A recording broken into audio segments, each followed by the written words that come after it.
محشر میں بخشی جائیں گی سب نیک بیویاں، جنت خدا سے پائیں گی سب نیک بیویاں۔ الحمدللہ رب العالمین والصلاة والسلام علی سید الانبیاء والمرسلین، اما بعد فاعوذ باللہ من الشیطان الرجیم، بسم اللہ الرحمن الرحیم۔ الصلاة والسلام علیک یا رسول اللہ وعلی آلک واصحابک یا حبیب اللہ۔ الصلاة والسلام علیک یا نبی اللہ وعلی آلک واصحابک یا نور اللہ۔ پیارے اور محترم اسلامی بھائیوں اور مدنی چینل کے ناظرین، پروگرام خواتین اسلام کے ساتھ حاضر ہیں۔ ایک اہم ٹاپک انشاءاللہ آج آپ سے ڈسکس کیا جائے گا، پردے کے بارے میں ہمارا موضوع ہوگا۔ حدیث پاک سنتے ہیں، درود پاک کی فضیلت کے بارے میں، پھر انشاءاللہ تبارک و تعالی اپنے موضوع کی طرف بڑھیں گے۔ نبی کریم رؤوف الرحیم صلی اللہ تعالی علیہ وآلہ وسلم کا ارشاد گرامی، جو دن بھر میں مجھ پر 50 مرتبہ درود پاک پڑھے، بروز قیامت میں اس سے مصافحہ فرماؤں گا۔ صلو علی الحبیب صلی اللہ تعالی علی محمد وعلی آلہ وصحبہ وبارک وسلم۔ مدنی چینل کے ناظرین، اسلام دین فطرت ہے، اور اسلام کے حسن میں سے ایک اہم چیز وہ حیا ہے۔ حیا ایک ایسا وصف ہے کہ جو انسان کو برے کاموں سے روک دیتا ہے۔ حیا کی وجہ سے انسان بہت سے ناپسندیدہ اور ایسے کام کہ جس کو ایک ایسا شخص کہ جو سوچ بچار رکھتا ہے، صحیح فکر رکھنے والا ہے، وہ اس چیز کو ناپسند کرتا ہے۔ تو حیا ایک ایسا وصف ہے کہ جس کی وجہ سے انسان ایسے کاموں سے اپنے آپ کو بچا لیتا ہے۔ اسلام نے ہر چیز کے لیے کچھ تقاضے رکھے ہیں، کچھ حدود رکھی ہیں۔ انسان کی جو خواہشات ہیں ان کو پورا کرنے کے لیے ہمیں طریقہ دیا گیا ہے، اور جو ناجائز ذرائع ہیں ان سے منع بھی کیا گیا ہے۔ اسلام کی تعلیمات یہ ہیں کہ اگر برائی کو روکنا ہے تو برائی تک جانے والے راستوں کو بھی روک دیا جائے۔ اگر راستوں کو ہی روک دیا جائے گا تو انسان برائی کے قریب ہی نہیں آئے گا۔ تو اگر برائی کا خاتمہ کرنا ہے تو وہ چیزیں، وہ اسباب جو برائی تک پہنچانے والے ہیں ان کو بھی منع قرار دے دیا گیا۔ لہٰذا پردہ جو ہے یہ بھی ایک اسی کا ایک بہت بڑا ذریعہ ہے کہ جس کے ذریعے معاشرے کو بہت سی برائیوں سے بچایا جا سکتا ہے۔ بے پردگی کی وجہ سے جو نقصانات ہوتے ہیں ان سے بچانے کے لیے شریعت مطہرہ کا حکم نازل ہوا اور پردے کو لازم قرار دے دیا گیا۔ آج کے اس پروگرام میں انشاءاللہ تبارک و تعالی پردہ کیسا ہو کے عنوان سے جو آج ہمارا پروگرام ہو رہا ہے، اس میں ہم پردے کی اہمیت، پردے کے دیگر متعلقہ باتیں ہیں وہ شیئر کریں گے، تاکہ ہمیں علم بھی حاصل ہو اور ہم اس پر عمل بھی کر سکیں۔ یاد رہے، پردے کا جب نام لیا جاتا ہے تو اس میں خاتون کا ذکر آتا ہے، اگرچہ اسلام کی تعلیمات میں مردوں کو بھی پردے کا حکم ہے، لیکن چونکہ آج ہمارا ٹاپک خواتین اسلام کے حوالے سے ہے تو ہمارے بنیادی طور پر جو سوالات ہوں گے وہ خواتین سے متعلق ہوں گے۔ ضمناً دوسری بحثیں بھی انشاءاللہ تبارک و تعالی آئیں گی۔ آپ مدنی چینل کو دیکھتے رہیے، اس پروگرام میں ہمارے ساتھ شامل رہیے، انشاءاللہ تبارک و تعالی بہت کچھ سیکھنے کا موقع میسر ہوگا۔ رکن شورا مولانا حاجی اسد رضا مدنی صاحب دامت برکاتہم العالیہ ہمارے ساتھ جلوہ افروز ہیں۔ ہم ان سے سوالات کا آغاز کرتے ہیں، اور سب سے پہلے ایک ایسا کامن کویسچن کہہ لیجیے، ایک عمومی سوال ہے کہ پردے کی حاجت کیوں درپیش آئی؟ اور بعض لوگ یہ بھی سمجھتے ہیں یا یہ کہتے ہیں کہ پردے سے عورت کی عزت میں کمی آ جاتی ہے۔ تو اس ذرا جو کنفیوژن کہہ لیجیے سوال ہے، اس کو بھی ذرا واضح فرما دیجئے کہ کیا ایسا ہی ہے؟ میرا خیال ہے اگر خود غور کر لیا جائے کہ کبھی بھی کسی نے ایسا نہیں کیا ہوگا کہ اس کے پاس جو بھی سونا چاندی یا کوئی قیمتی اثاثہ موجود ہے اس نے ایسی مارکیٹ میں لا کے رکھ دیا ہو، کوئی حفاظت کا انتظام ہی نہ حفاظت کا انتظام نہ کیا ہو، اور ایسے اوپن ایریا میں لا کے رکھ دیا ہو۔ قیمتی چیز اس کا انداز کیا ہوا کرتا ہے وہ سارے سمجھ سکتے ہیں۔ جب سفر میں چیز لے کر جانی ہے نا تو اس کو باقاعدہ سے محفوظ کرنے کا انتظام ہوگا، اس کی حفاظت کا انتظام ہوگا۔ بعض اوقات ایسا ہوتا ہے کہ اس کو پہلے ڈبیا میں رکھو، پھر کپڑے میں لپیٹو، پھر اس کو پلاسٹک کی تھیلی میں رکھو، اس کے بعد اوپر ٹیپ چڑھاؤ، یہ اتنا سارا اس کی حفاظت کا انتظام کر کے نا پھر جیب میں، بیگ میں یا جہاں بھی رکھنا ہے پھر رکھنے کی صورت کی جاتی ہے۔ باہر سے نظر تو نہیں آ رہی، یہ بھی دیکھا جا رہا ہوتا ہے، کسی کو شک تو نہیں ہو جائے گا کہ اس میں یہ ہے، یہ بھی دیکھا جا رہا ہوتا ہے۔ لیکن بہت سارے اہتمام کرنے کے بعد پھر بھی دل میں کھٹکا لگا رہتا ہے کہ میری چیز پر کسی کی نظر نہ چلی جائے۔ یہ قیمتی اثاثہ ہو تو اس کے بارے میں یہ کنسیپٹ ہوتا ہے۔ تو اسلام نے عورت کو پردے کا جو حکم دیا ہے یہ مسلمانوں کا ایک قیمتی اثاثہ ہے۔ واہ، کیا پیاری کسی ظالم کی نظر نہ پڑ جائے، کسی بد نظر کی نظر اس پہ نہ پڑ جائے، یہ بری نظروں سے محفوظ رہے، اس لیے اس کی حفاظت اور اس کے پردے کا اہتمام فرمایا گیا۔ واہ، ایک تو یہ ہے۔ دوسری جو بات ذکر کی گئی نا کہ عزت میں کمی آتی ہے، تو پردے سے عزت میں کمی نہیں آتی، پردہ کرنے والیوں کی عزت میں اضافے کا سامان ہوتا ہے۔ بعض اوقات کچھ نہ کچھ خبریں مختلف جگہوں سے آ جاتی ہیں، عورت کے ساتھ بدتمیزی کرنے کی، بد کلامی کرنے کی، گالی گلوچ کرنے کی، ایک اور اس طرح کی، تو اس کی جو ایک صورت سامنے آئے گی، پردہ کرنے والیوں کے ساتھ اس طرح کے واقعات شاید بہت کم ہوتے ہوں گے یا نہ ہونے کے برابر ہوں گے۔ تو اس سے تھوڑا سا اندازہ ہو جاتا ہے کہ پردہ کرنے والیوں کے معاشرے میں عزت ہوتی ہے یا نہیں ہوتی۔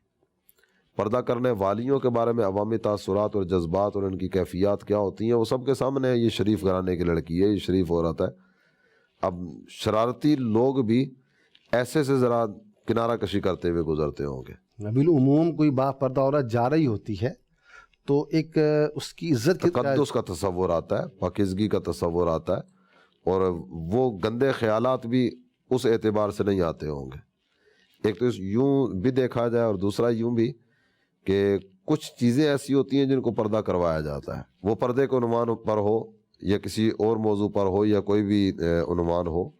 آپ اگر دیکھیں گے نا دنیا میں بڑی بڑی قیمتی کتابیں ہوں گی لیکن کسی کتاب پر غلاف نہیں چڑھایا جاتا، غلاف صرف قرآن پاک پہ چڑھایا جاتا ہے۔ تو کیا غلاف چڑھانے سے کتاب اللہ کی عزت میں کمی آئی؟ اللہ، یہ تو اس کی عزت تعظیم کا اظہار، تعظیم کا ایک انداز ہے، اور ایک انداز جو تعظیم کا اپنایا جاتا ہے تو کپڑا خریدنے والا بھی زبردست قسم کا اور بہترین قسم کا کپڑا تلاش کر کے اللہ کے پاکیزہ کلام پر غلاف چڑھانا ہے، پھر وہ غلاف لے کر آتا ہے اور غلاف کا کپڑا سلواتا ہے۔ یا ایسے ہی اگر آپ دیکھیں مسجدیں تو دنیا میں لاکھوں کروڑوں کی تعداد میں ہوں گی، کسی مسجد پر غلاف نہیں ہے، غلاف کعبۃ اللہ پر ہے۔ تو کعبۃ اللہ پر جو غلاف چڑھایا گیا تو کعبۃ اللہ کی عزت میں کمی آئی ہے۔ تقدس، تعظیم، کعبۃ اللہ کا ادب و احترام کا سلسلہ اور بڑھتا ہے، یہاں تک کہ حرم کعبہ میں حاضر ہونے والے وہ اس غلاف کو بھی چوم کر آتے ہیں، اللہ اللہ اللہ، اس غلاف کو آنکھوں کے ساتھ سینے کے ساتھ مس کر کے آتے ہیں تاکہ اس کے ذریعے برکتیں ملیں۔ تو یہ پردے سے عزت میں کمی نہیں آتی بلکہ پردے سے عزت میں اضافے کا سلسلہ ہوتا ہے۔ ماشاءاللہ۔ اچھا، اسی سے ملتا جلتا ایک سوال، جب پردے کی ہم بات کرتے ہیں اور پردے کے بارے بتاتے ہیں تو ایک سوال یہ بھی آتا ہے کہ دین اسلام میں اتنی سختی نہیں ہے۔ لوگ باتیں کرنے والے کہتے ہیں کہ یہ مذہبی لوگوں کی بنائی ہوئی باتیں ہیں، تو اس بارے میں آپ کیا ان کو رہنمائی فرماتے ہیں؟ جس طرح ہم نے پہلے بھی ایک پروگرام میں اس طرح کا موضوع لیا تھا نا کہ لا اکراہ فی الدین، جی، یہ قرآن پاک کا جملہ بعض لوگوں نے یاد کیا ہوا ہے اور وہ اسی کو اپنے حساب سے اور اپنی من مانی تعویلات کے اعتبار سے اس کو استعمال کر رہے ہوتے ہیں۔ اس کو ایک مثال میں پہلے دوں اور اس کے بعد مذہبی لوگوں نے یہ کہا، مذہب عطا کرنے والی ذات نے فرمایا، اس کی طرف بھی بڑھتے ہیں۔ ایک آدمی نے بکریاں رکھی ہوئی ہیں، جس ایریے میں یہ رہتا ہے نا وہاں گرد و نواح میں بھیڑیے گھومنا شروع ہوئے۔ اب یہ اپنی ساری بکریوں کو نا جمع کر کے ایک ایک بکری کو پکڑ کے نا اس نے اپنا جو محفوظ جگہ رکھی ہوئی تھی، بکریوں کے لیے جو جگہ بنائی ہوئی تھی، وہاں یہ لے گیا۔ چار دیواری بنی ہوئی ہے، دروازہ بند کر دیا اور سارا اس نے حفاظت کا انتظام کر دیا، پیک کر دیا تاکہ بھیڑیا اس پر حملہ آور نہ ہو سکے۔ اب یہ سمجھتی ہیں کہ مجھے قید کر دیا گیا۔ جب وہی بھیڑیا جو ہے نا وہی باہر گلی سے گزرتے ہوئے آواز لگا رہا ہو، بکری کو آزادی دو، بکری کو آزادی دو، بکری کو آزادی دو، اب یہ سمجھے کہ یہ میرا خیر خواہ ہے، دیکھا میرے حقوق کی آواز بلند کر رہا ہے، میرے بارے میں بات کر رہا ہے۔ دیکھا یہی تو ہے جو میرا ساتھ دینے والا ہے، اس کے علاوہ میرے حقوق کی آواز اٹھائی کس نے؟ جبکہ پس پردہ کیا ہے کہ وہ آواز اس کے لیے بلند نہیں کی جا رہی، بلکہ وہ آواز وہ اپنے پیٹ کی بھوک مٹانے کے لیے بلند کر رہا ہے کہ یہ باہر نکلے گی تو چیر پھاڑ کے تو اپنے وہ خوراک کا انتظام کروں گا نا.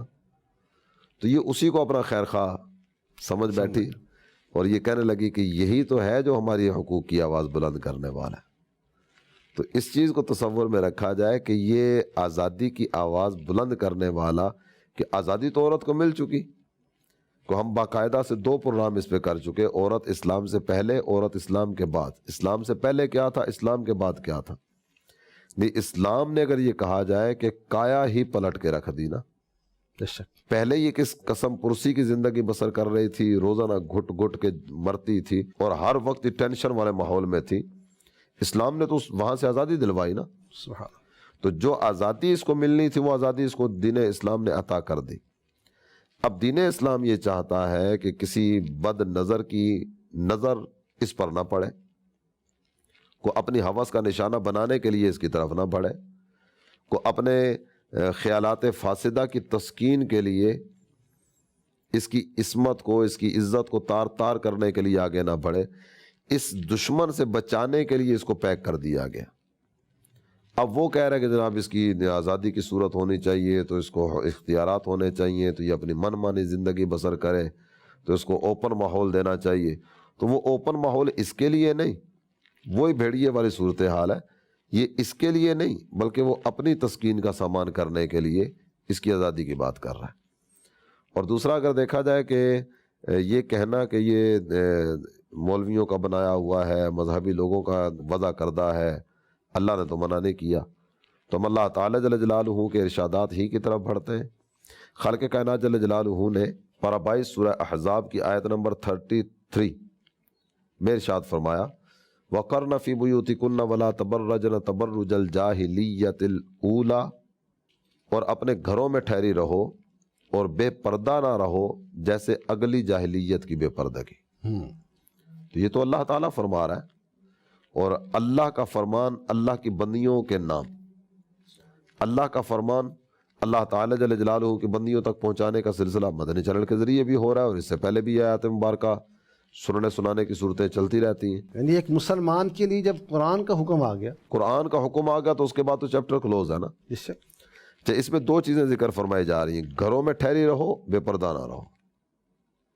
یہ چادر اور 4 دیواری کا جو تصور ہے یہ تو ہمارے رب کا عطا کردہ ہے.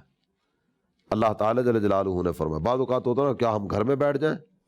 تو گھر میں بیٹھو، تمہارے تمام تر معاملات تو اللہ تعالیٰ جل جلالہ نے مرد کے ذمے کر دیے، اب تمہیں باہر نکلنے کی حاجت کیا پیش آئی. اس کے بعد اگر دیکھیں نا تو سورہ احزاب ہی کی آیت کریمہ ہے، اور آیت نمبر ہے 59، یا ایھا النبی قل لازواجک وبناتک ونساء المؤمنین یدنین علیہن من جلابیبہن. اے نبی، اپنی بیویوں اور اپنی بیٹیوں اور مسلمانوں کی عورتوں کو فرما دیجیے،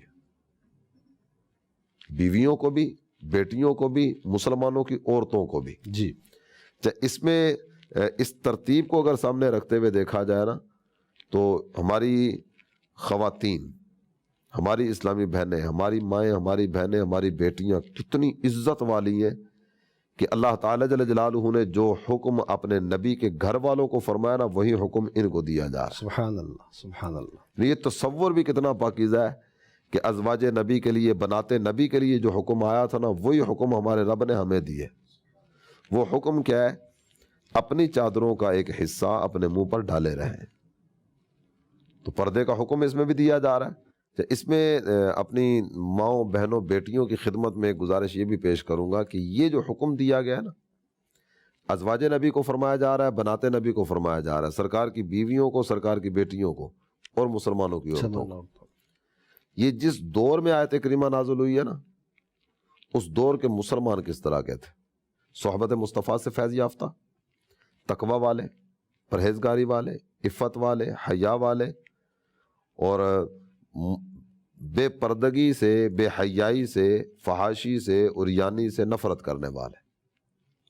سیدنا صدیق اکبر کا تذکرہ کیا جاتا ہے تو کہا جاتا ہے کہ حضرت سیدنا ابوبکر صدیق رضی اللہ تعالیٰ عنہ نے زمانہ جاہلیت میں کبھی شراب نہیں پی. شراب نہ پینے کی وجہ ان سے پوچھی گئی تو وہ کہتا مجھے بدکاری سے نفرت تھی اس لیے شراب نہیں پیتا تھا.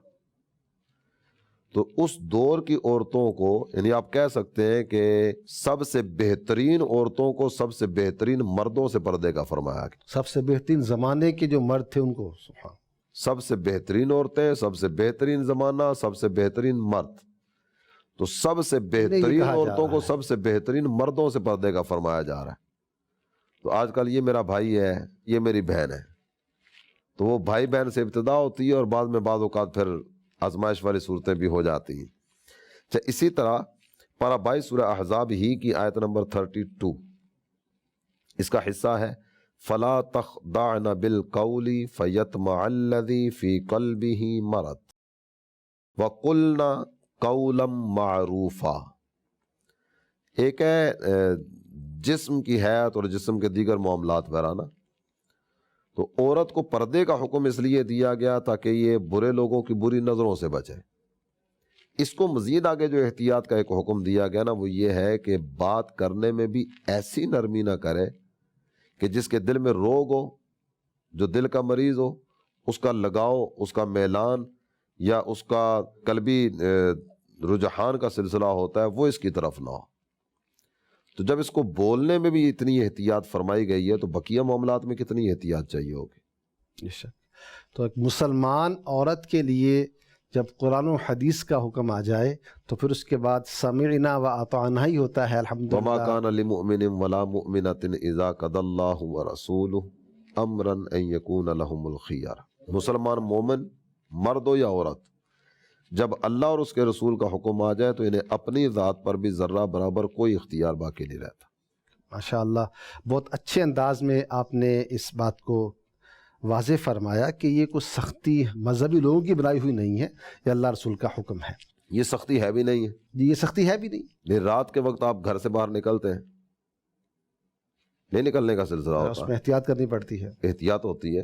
کہیں جانا ہو تو وہ پہلے بعض اوقات راستے کی معلومات لی جاتی ہیں. بعض مسافر اس طرح کے بھی دیکھنے سننے میں آتے ہیں، کسی شہر کی طرف ٹریول ہو رہا ہے نا، آگے پتہ چلا کہ حالات خراب ہیں، اس وقت آگے نہیں جا سکتے، تو وہ اپنے گھر سے باہر ہیں، واپس بھی نہیں جا سکتے، جانا بھی آگے ہے، اور رات کے وقت یہاں اس ایریے سے گزرنا آزمائش کا سبب بن سکتا ہے. یہ کہیں ہوٹل میں چلے جائیں گے، یا بعض اوقات ایسا ہوتا ہے کہ کسی بازار یا پر رونق جگہ پہ وہیں اپنی گاڑی میں آرام کر لیں گے، آگے خطرہ ہے. تو خطروں سے کھیلنا یہ دانش مندی نہیں ہوا کرتی. تو یہ سختی نہیں ہے، یہ تو ان کی اپنی عزت کے تحفظ کے لیے شریعت مطہرہ کی طرف سے فرمایا گیا. ماشاءاللہ، یعنی یہ بات تو بالکل واضح ہے کہ شریعت کا حکم ہے پردہ کرنا. اچھا، اب اس میں اگلا سوال یہ پیدا ہوتا ہے کہ کیا پردہ ہر حال میں ہوتا ہے، جنگ میں، امن میں، نارمل حالات میں؟ کیا اس بارے میں دین کی رہنمائی ہے؟ نبی محترم صلی اللہ تعالی علیہ وآلہ وسلم نے ایک دفعہ اپنے صحابہ سے ایک سوال فرمایا. وہ سوال یہ تھا کہ ای شیء خیر للمرأة، عورت کے لیے کون سی چیز بہتر ہے؟ صحابہ کرام علیہم رضوان میں سے کسی نے کوئی جواب نہیں دیا. فسکتوا، سب خاموش رہے. حضرت علی مرتضیٰ کرم اللہ تعالی وجہہ الکریم کہتے ہیں فلما رجعت قلت لفاطمہ، جب میں واپس اپنے گھر آیا نا تو میں نے سیدہ کائنات رضی اللہ تعالی عنہا ان سے یہی سوال کیا ای شیء خیر للنساء، عورتوں کے لیے کون سی چیز بہتر ہے؟ تو سیدہ کائنات رضی اللہ تعالی عنہا نے جواب دیا اللہ یراہن الرجال، نہ مرد ان کو دیکھے نہ یہ مردوں کو دیکھے. کہتے میں حاضر بارگاہ ہوا اور نبی پاک صلی اللہ تعالی علیہ وسلم کی خدمت میں جا کر عرض کیا فذکرت ذلک للنبی صلی اللہ تعالی علیہ وسلم. جب میں نے یہ جواب بارگاہ رسالت میں عرض کیا نا تو اللہ کے پیارے حبیب صلی اللہ تعالی علیہ وآلہ وسلم نے ارشاد فرمایا علی تمہیں یہ جواب کس نے بتایا؟ تو کہتے میں نے خدمت اقدس میں عرض کیا فاطمہ نے. اللہ. تو اللہ کے پیارے نبی صلی اللہ تعالی علیہ وسلم نے فرمایا انما فاطمہ بدعۃ منی، فاطمہ تو میرے دیگر کا ٹکڑا ہے. سبحان اللہ، سبحان. تو عورت کے لیے بھلائی اسی میں ہے، شادی ہو یا غمی ہو، یہ دو ہی حالات ہوتے ہیں. یہ اس سے بڑھ کر بھی کوئی مرحلہ آ جائے زندگی میں تو کوئی حال ایسا نہیں ہونا چاہیے کہ جس حال میں یہ بے حال ہو جائے. ہر حال میں اللہ تعالیٰ اور اس کے پیارے حبیب صلی اللہ تعالیٰ علیہ وآلہ وسلم کی اطاعت و فرم برداری ہی میں عافیت ہوتی ہے۔ اللہ کے پیارے نبی صلی اللہ تعالیٰ علیہ وآلہ وسلم، آپ کی ایک صحابیہ ہیں سیدہ ام خلات رضی اللہ تعالیٰ رضی اللہ تعالیٰ عنہا۔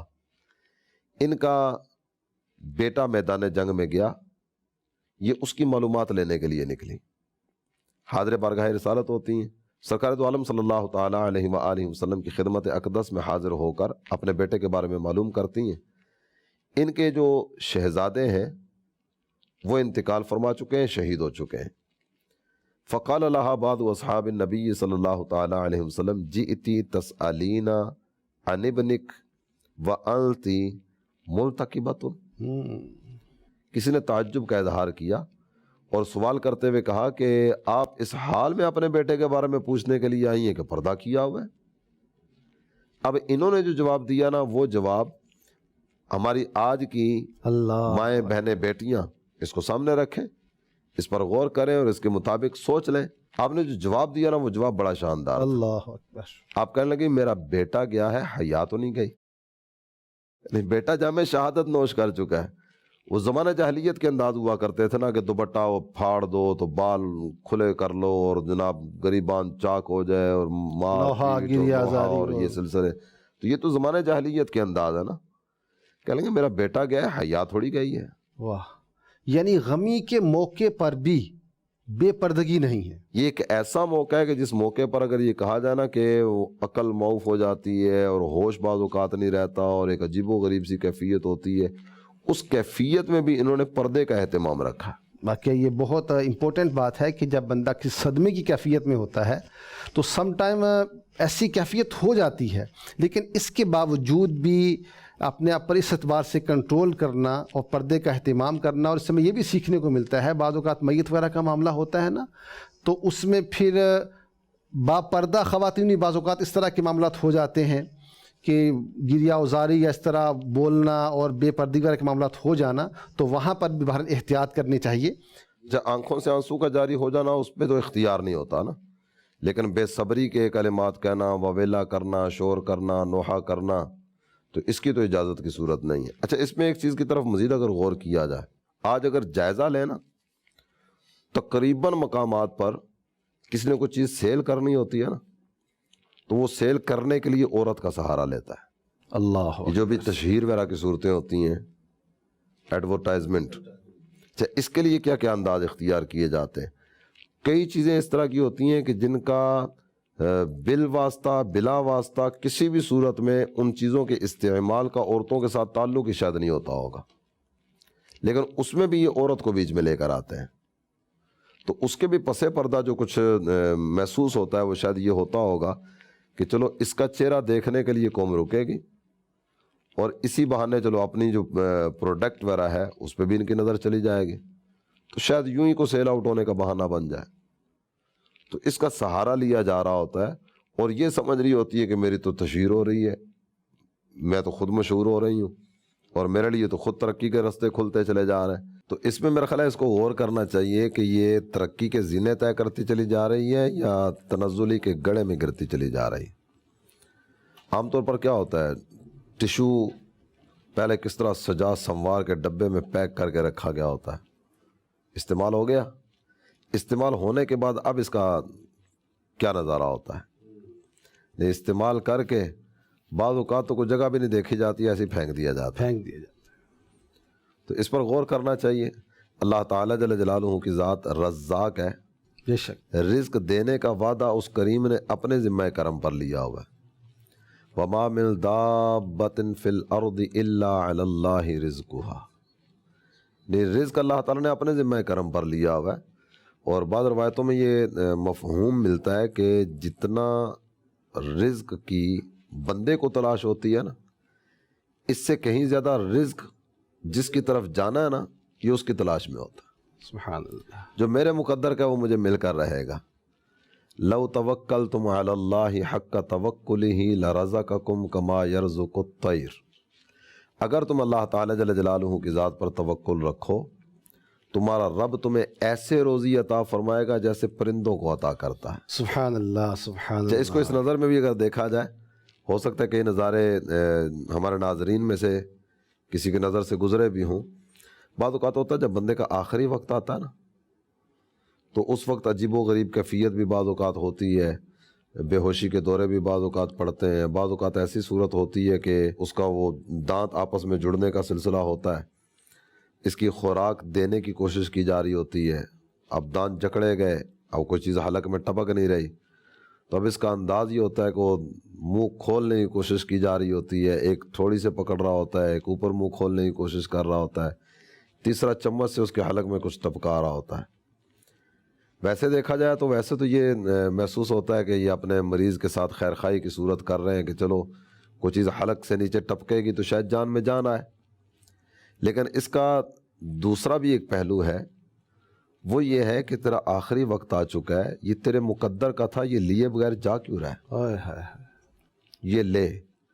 جب تک وہ اپنے مقدر کا آخری قطرہ بھی پی نہیں لیتا اور آخری دانہ بھی کھا نہیں لیتا تب تک موت نہیں آئے.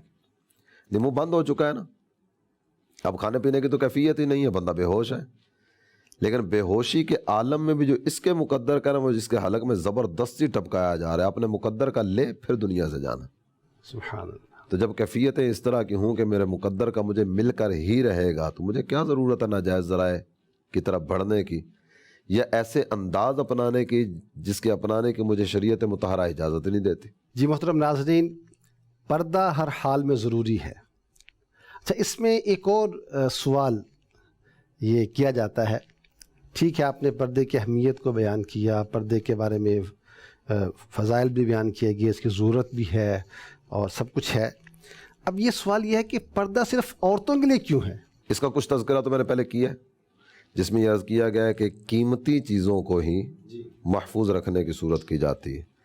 تو عورت جو نا, عورت یہ گھر کی دولت ہے اور دولت کو چھپا کر رکھا جاتا ہے, بے پردہ ایسے چھوڑا نہیں جاتا, نمبر ایک. نمبر دو, یہ یوں سمجھ لیجئے کہ یہ چمن میں ایک پھول کی طرح ہے, تو پھول جو ہے نا وہ اپنے پودے کے ساتھ ہی خوبصورت لگتا ہے. ویسے پھولوں کے شائقین یا پھولوں سے محبت کرنے والے توڑتے بھی ہیں اور اس کے بعد مختلف جگہوں پر اس کو سجانے کی صورت بھی ہوتی ہے, اس کے گلدستے بھی تیار کیے جاتے ہیں اور اس کے علاوہ بھی مختلف انداز ہوتے ہیں. لیکن جب یہ ٹوٹ جاتا نا پودے سے, ٹوٹنے کے بعد اس کے مقدر میں مرجھانا ہوتا ہے یا بکھرنا ہوتا ہے. تو ہم تو یہی دعوت دے رہے ہیں کہ جو اس چمن کا پھول ہے نا, یہ چمن اسلام کا پھول ہے مسلمان عورتیں, یہ کسی خاندان کا پھول ہے, کسی کے گھر کا پھول ہے, تو یہ اپنے اس پودے کے ساتھ ہی مربوط رہیں, اس پودے سے ٹوٹنے کی کوشش نہ کریں. یہ کٹ جائیں گے نا تو کٹنے کے بعد مرجھانا یا بکھرنا دونوں میں سے کچھ یہ صورت ہوگی. اور ایک لفظ جو عام طور پر بولا بھی جاتا ہے, عورتیں جب اپنے بارے میں بات کرتی ہیں تو بھی, اور ویسے بھی عورتوں پر اگر کوئی بات کرے گا تو یہ صرف نازک ہے. تو نازک چیزوں کو سنبھالا جاتا ہے, ان کی حفاظت کا انتظام کیا جاتا ہے. بلکہ بائی ایئر سفر وغیرہ کی صورتیں ہوں نا تو جو ٹوٹنے والی چیزیں ہوتی ہیں ان کے لیے تو باقاعدہ الگ سے اسٹکر کا بھی سلسلہ ہوتا ہے, الگ سے پیکنگ کی صورت بھی ہوتی ہے کہ یہ وہ چیز ہے جس کو بڑے محتاط انداز میں لے کے جانا ہے. تو جو صنف نازک ہے نا اس کو پتھروں سے بھی بچانا پڑے گا, اسے ٹھوکروں سے بھی بچانا پڑے گا, انہیں ایسی چیزوں سے بھی بچانا پڑے گا جن چیزوں کے ساتھ ٹکرانا اس کے لیے آزمائش کا سبب بن سکتا ہو. جب اس میں سامنے والی چیز اس پر آ کر گرے تو بھی, یا شیشہ کسی پتھر پر جا کر گرے تو بھی, ٹوٹنا شیشے کا مقدر ہی ہوتا ہے, نقصان شیشے کا ہی ہے, نقصان اسی کا ہوگا. تو اس لیے صنف نازک کو سنبھالنے کی اور پردہ کرانے کی ترغیب, تحریص اور یہ سارے سلسلے کیے جاتے ہیں. اور اس میں مزید اگر دیکھیں تو یہ بھی ہے کہ عورت اپنے شوہر, اپنے باپ دادا, بلکہ سارے خاندان کی عزت اور عظمت کا سبب ہوتی ہے. اگر کسی جگہ پر کسی گھر کی کوئی خاتون, اللہ نہ کرے, اللہ تعالیٰ سب کی عزت کی حفاظت کا سامان کرے, اس پر صرف کوئی الزام بھی لگے, کچھ بھی نہیں ہوا, صرف کوئی گندا الزام لگ گیا, تو وہ سارے خاندان کی عزت داغدار ہو جاتی ہے. نہیں, آپ یوں کہہ سکتے ہیں کہ یہ سادہ کپڑا ہے نا, ویسے کوئی اور کپڑا ہوگا, کسی اور کلر کا ہوگا, تو بعض اوقات بعض رنگ اس طرح کے ہوتے ہیں کہ جن پر لگنے والا دھبا جو ہے نا وہ شو نہیں ہوتا. عورت جو ہے نا اس کو آپ یوں سمجھ لیجئے کہ ایک سفید کپڑے کی طرح ہے, جس پر لگنے والا معمولی سا دھبا بھی بدنما بھی لگے گا اور غیروں کی نگاہیں بھی فوری طور پر اسی دھبے کی طرف جائیں گی. تو اس کے خاندان پر، اس کے گھر پر، اس کی عزت پر کسی بھی صورت میں کوئی بھی دھبا نہ لگنے پائے. اس لیے کہا جاتا ہے کہ اس کو سنبھال کر رکھا جائے، اور انہیں بھی عرض کی جاتی ہے کہ پردے کا اہتمام کرو تاکہ گھر کی، خاندان کی اور اپنی عزت، اس پر کسی بھی قسم کی کوئی بھی آنچ نہ آنے پائے. ماشاء اللہ. اسی کو تھوڑا سا اگر اس تناظر میں بھی دیکھا جائے، پرستائی سورہ رحمان کی آیت نمبر 56، اس آیت کریمہ میں نا حوروں کا تذکرہ کیا گیا. فیہن قاصرات الطرف، یہ ان کا ایک وصف ذکر کیا گیا.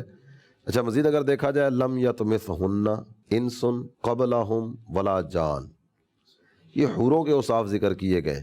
تو جو جنت کی حوروں کے اوصاف ذکر کیے گئے ہیں نا، وہ ہم اپنی مائیں، اپنی بہنیں، اپنی بیٹیاں ان کو عرض کرتے ہیں کہ انہی اوصاف کے سانچے میں اپنے آپ کو ماشاء اللہ ماشاء اللہ. اور یہ جتنی بھی چیزیں ذکر کی گئی ہیں نا، یہ چمن کا پھول ہے، اس کی مثال سفید لباس جیسی ہے، اور یہ جتنی بھی مثالیں ذکر کی گئی ہیں، یہ ساری کی ساری مثالیں جچتی ہیں ہماری اسلامی بہنوں پر.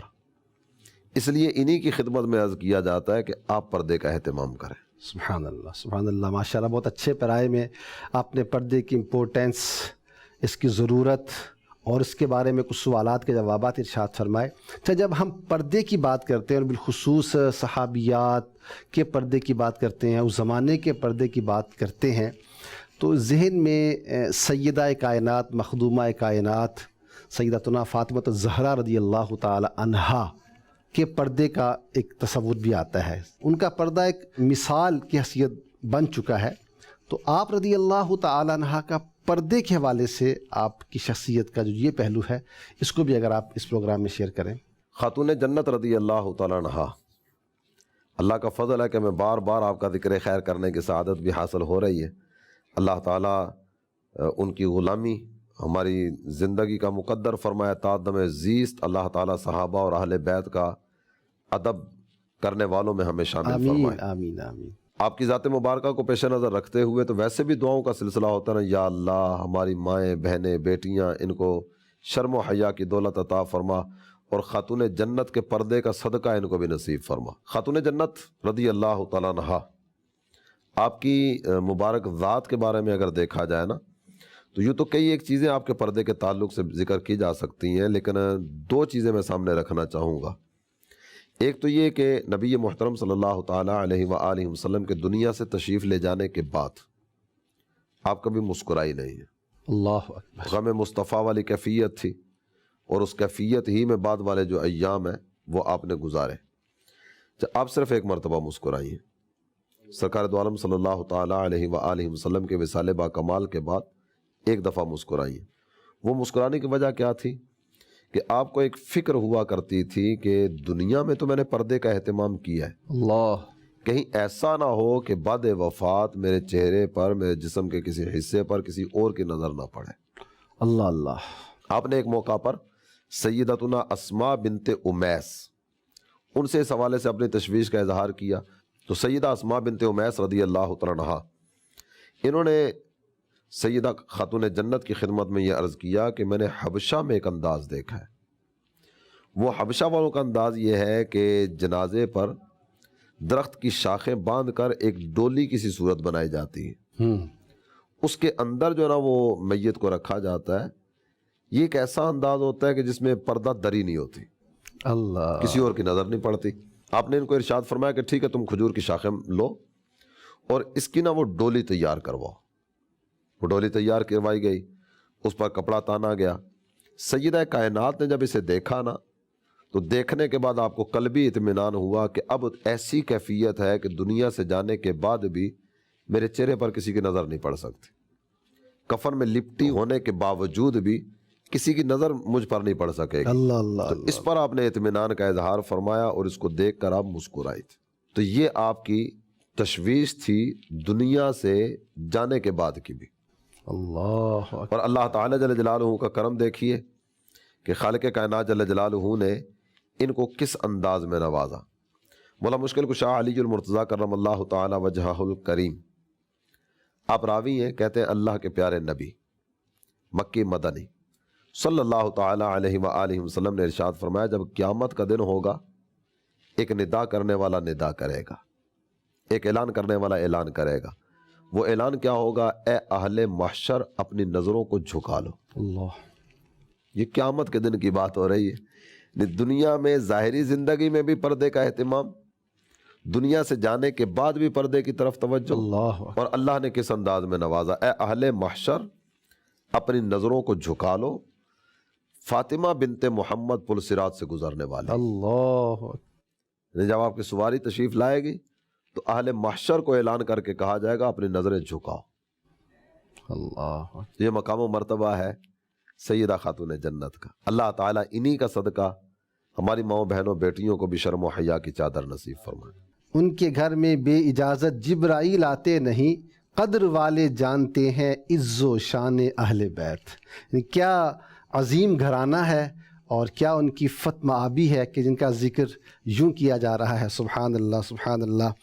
حضور ایک بات یہ بھی ارشاد فرمائیے کہ پردہ کرنا ہے، تو پردہ آخر کس کس سے ہے؟ شریعت مطہرہ میں جو ہمیں تعلیمات دی گئی ہیں اس کے مطابق ایک عورت کو کن کن مردوں سے پردہ کرنا ہے؟ اچھا، اس میں نا ایک اصول عرض کر دیتا ہوں۔ اس اصول کی طرف اگر توجہ رہے گی تو میرا خیال ہے بات سمجھنا بہت آسان ہو جائے گا کہ جن سے کسی بھی صورت میں نکاح نہیں ہو سکتا نا، ان سے پردہ نہیں ہے، اور جن سے نکاح کی صورت ہو سکتی ہے ان سے پردہ کرنا ہوگا۔ اب اس میں وہ جتنے بھی گنتے چلے جائیں گے، جن سے نکاح نہیں ہو سکتا، کسی بھی صورت نہیں ہو سکتا، اس میں بھانجے آ جائیں گے، بھتیجے آ جائیں گے، بھائی آ جائے گا، والد آ جائے گا، دودھ کے رشتے آ جائیں گے، یہ وہ سارے اس میں آ جائیں گے۔ اچھا، اس کے علاوہ جتنے ہیں نا جن سے نکاح ہو سکتا ہے، بھلے عارضی طور پر نہیں ہو سکتا، جیسے بہن جس کے نکاح میں ہے، اس سے نکاح کی صورت تو نہیں ہو سکتی ابھی جب تک وہ بہن زندہ جب تک یہ بہن اس کے نکاح میں ہے، لیکن بہن کے انتقال کے بعد یا اللہ نہ کرے کوئی طلاق وغیرہ کی صورت بنے تو اس کے بعد یہ اس کے نکاح میں جا سکتی ہے نا۔ تو عارضی طور پر بھلے نکاح نہیں ہو سکتا لیکن بعد میں نکاح ہو سکتا ہے، تو جس سے نکاح ہو سکتا ہے اس سے پردہ ہے۔ اور اس میں یہ بھی عرض کرتا چلوں کہ بعض اوقات نا وہ یہ میری بہن ہے تو یہ میرا بھائی ہے، یہ کہہ کر بھی تھوڑا سا وہ پردے کے ماحول کو اوپر نیچے کرنے کی کوشش کی جاتی ہے۔ یہ تو میری بہن بنی ہوئی ہے، منہ بولا بھائی منہ بولی بہن، منہ بولا بھائی منہ بولی بہن، یا اس کے علاوہ بھی بعض ہو سکتا ہے کہ رشتے بنا لیے یہ فیس بک میں جو چلا ہے نا سسٹم، اس میں وہ بہن بھائی بنا لیے جاتے ہیں، اور یہ بھی ظاہر سی بات ہے درست تو نہیں ہے۔ اس میں پھر آگے وہ بات چیت معاملات بڑھ بھی سکتے ہیں۔ اس میں بات چیت کا سلسلہ بھی ہو تو بات چیت کی بھی اجازت ایسے غیر محرم کے ساتھ تھوڑی دی جائے گی۔ وہ جس طرح وہ بات ہو رہی تھی، آپ نے ذکر کیا تھا کہ جو چیز حرام کی جاتی ہے نا، جس گلی میں جانے کی شریعت مطہرہ نے اجازت نہیں دی، اس گلی کی طرف جانے والے رستوں سے بھی منع کیا جاتا۔ تو ابتدا یہاں بات چیت سے ہوگی، اس کے بعد مزید آگے سلسلہ بڑھے گا، پھر وہ پکچرز شیئر کرنے کی صورتیں ہوں گی، پھر ملنے ملانے کے سلسلے ہوں گے، پھر اس کے بعد مزید آگے قدم بڑھانے کی صورتیں ہوں گی۔ تو جو بند گلی کی طرف جانے والے رستے ہیں نا، ان تمام تر رستوں سے بھی بچنے کی صورت ہونی چاہیے۔ تو منہ بولے بھائی منہ بولی بہن کا کوئی تصور ہے ہی نہیں ہے کہ جناب وہ بہن بھائی بن گئے اس لیے اب ان کو بالکل اجازت ہے یہ الگ بھی بیٹھیں، بات چیت بھی کریں، فون پر رابطے بھی رکھیں، جیسے چاہیں اپنے سلسلوں کو لے کر آگے چلیں۔ ایسا نہیں، شریعت مطہرہ ہمارے لیے میزان ہے۔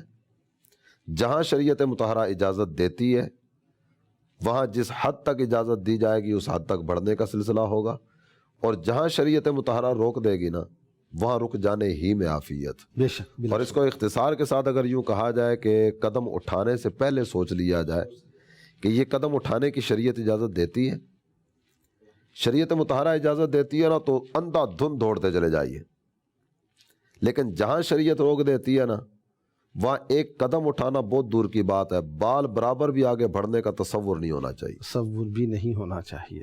ماشاء اللہ۔ اچھا حضور، پردہ کرنا ہے تو کیا یہ لازمی ہے کہ اس کے لیے کوئی مخصوص لباس ہے پہنا جائے گا تب ہی پردہ ہوگا، یا اس میں مقصود اصلی کیا ہے؟ مقصود اصلی کی طرف ہی توجہ رکھنی ہوگی۔ مقصود اصلی تو یہ ہے کہ اس کے جسم پر کسی غیر کی نظر نہ پڑے۔ جی۔ تو اس کے لیے اہتمام اس انداز کا ہونا چاہیے کہ جس میں جسم کی حیات یہ کسی پر ظاہر نہ ہو. چہرے کی اگرچہ بعض علماء نے اجازت کی صورتیں بھی کی، لیکن فتنے کا دور ہے، اس لیے فتنوں کے پیش نظر چہرے کے ڈھانپنے کا بھی حکم دیا جاتا ہے کہ چہرہ بھی ڈھانپ کے رکھا جائے. تو جس حد تک ہو سکے ایسا لباس پہنا جائے کہ جو ڈھیلا ڈالا ہو، ایسا انداز اختیار کیا جائے کہ جس میں کسی بھی جسم کے حصے کی نمائش والی صورت نہ ہو. بعض اوقات ایسا انداز ہوتا ہے کہ لباس کے اوپر باقاعدہ سے گاؤن پہنا جاتا ہے. جی، یہ گاؤن جو پہنا جاتا ہے نا، یہ گاؤن ایک تو اس میں وہ کشش اس انداز کی ہوتی ہے کہ یہ بھی خود دعوت نظارہ دے رہا ہوتا ہے. اس کا کلر ایسا ہوتا ہے، ایسا کپڑا ایسا کلر اس طرح کا ہے، ڈیزائن اس طرح کا ہے، ڈیزائننگ اس چیزیں پہ اس طرح کی جاتی ہے. جی، اور اس میں مزید پلس یہ بھی ہوتا ہے کہ یہ پہننے کے باوجود بھی نا وہ اتنا ٹائٹ قسم کا ہوتا ہے کہ جو کہنا چاہ رہا ہوں میرا خیال ہے سمجھدار کے لیے اشارہ ہی کافی ہوتا ہے کہ وہ خود ہی اتنا ٹائٹ ہوتا ہے کہ وہ پہننے کے باوجود بھی پہننے جیسی کیفیت نہیں ہوتی. چاہے وہ گاؤن پہننے کے باوجود بھی گاؤن کا اپنا جو گلا نا وہ بھی بہت ڈیپ ہوتا ہے، تو وہ بھی آزمائش والی صورتیں ہوتی ہیں. تو ان تمام تر چیزوں کو یوں دیکھ لیا جائے کہ جو اصل مقصد ہے نا وہ یہ ہے کہ جسم کی حیات، جسم کی رنگت یہ کسی پر ظاہر نہ ہو. اب اس کے لیے کون سا انداز اپنانا ہے یہ اسلامی بہنیں خود اپنے اعتبار سے دیکھ لیں. بعض وہ ٹوپی والا برقع پہننے کی صورت کرتی ہیں، تو یہ ٹوپی والا برقع ہونا ہی ضروری ہے ایسا نہیں ہے. ایسا نہیں. امیر اہل سنت نے ایک مدنی مذاکرے میں ذکر کیا تھا کہ وہ بھلے ٹاٹ میں اپنے آپ کو چھپا لے، اصل مقصد تو پردہ ہے. تو ٹاٹ صرف آپ نے وہ مبالغتاً فرمایا، یہ سمجھانے کے لیے فرمایا، تو اصل مقصود جو ہے نا وہ ہونا چاہیے. اس کے لیے اس کو کیا انداز اختیار کرنا ہے اس پر غور کر لیا جائے. اور جس طرح آپ نے فرمایا کہ امیر اہل سنت نے ٹاٹ کی مثال دی، تو امیر اہل سنت دامت برکاتہم العالیہ آپ کی طرف سے جو رہنمائی ملی ہے اسلامی بہنوں کے حوالے سے وہ بھی یہی ہے. جیسا آپ نے فرمایا کہ جو اگر کپڑا جو یوز کر رہا ہے برقعے کے لیے اپنے آپ کو چھپانے کے لیے، وہ فرمایا کہ اس طرح کا کوئی پہچان نہ ہو کہ جوان نے پہنا ہوا ہے یا بوڑھی عورت نے پہنا ہوا ہے، کپڑے کا کلر بھی ایسا ہو. یہ چیز بہت امپورٹنٹ ہے. بعض اوقات اس طرح توجہ شاید نہیں جاتی ہے کیا اس کو کہا جائے، یا ایک وہ ہوتا ہے نا کہ ہم نے اچھا جو ویل ڈریس ہونے کا ایک ذہن ہوتا ہے، تو اس میں اس کو بھی یوں شامل کر لیا جاتا ہوگا، حالانکہ جو ڈریس تھا پہنا ہوا اس کو چھپانا تھا تاکہ کسی کی نگاہ اٹھے ہی نہ. تو یہ کپڑا یقیناً ایسا ہی ہونا چاہیے کہ جو کسی کی نگاہ نہ اٹھے اس کی طرف. اس طرح کا انداز بہرحال اختیار کرنا چاہیے.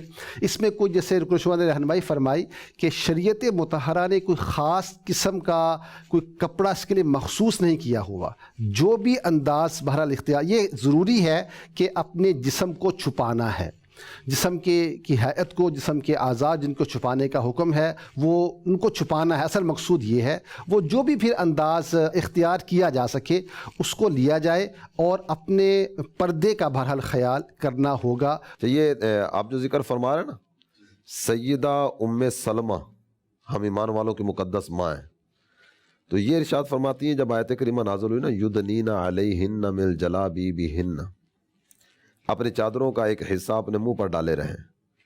تو انصار کی خواتین، مہاجر صحابہ وہ ہیں جو مکہ سے مدینہ میں آئے، جو پہلے سے مدینہ شریف میں تشریف فرما تھے وہ انصاری صحابہ ہیں نا.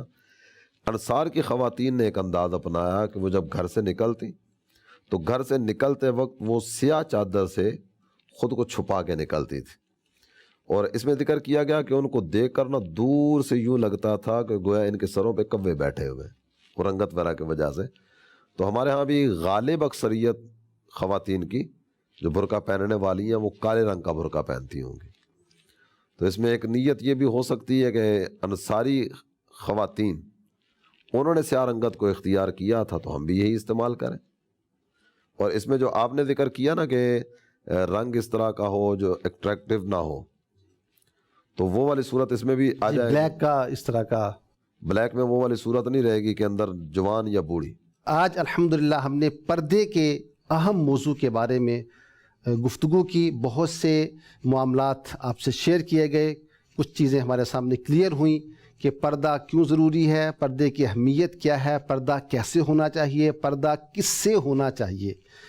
ماہ رمضان المبارک کی برکتیں جاری ہیں، یہاں ہمیں اچھے اچھے ارادے، اچھی اچھی نیتیں بھی کرنی چاہیے، اور بالخصوص ہماری وہ اسلامی بہنیں جو اس پروگرام کو دیکھ رہی ہیں، اگر پہلے کہیں ایسا معاملہ ہے تو نیت کر لیجئے کہ انشاءاللہ تبارک و تعالی اس برکتوں رحمتوں والے مہینے میں اپنے آپ کو باپردہ رکھنا ہے۔ انشاءاللہ تبارک و تعالی ماہ رمضان کی برکتیں بھی ساتھ شامل ہو جائیں گی، اور اللہ نے چاہا تو آگے بھی مزید اس کی برکات نصیب ہوں گی، اور پردے کی برکت سے کئی گناہوں سے چھٹکارا نصیب ہو جائے گا۔ اللہ پاک عمل کی توفیق عطا فرمائے۔ مدنی چینل دیکھتے رہیے، ماہ رمضان کی برکتیں حاصل کرتے رہیے۔ صلو علی الحبیب صلی اللہ تعالی علی محمد وعلی آلہ وصحبہ وبارک وسلم۔ محشر میں بخشی جائیں گی سب نیک بیویاں، جنت خدا سے پائیں گی سب نیک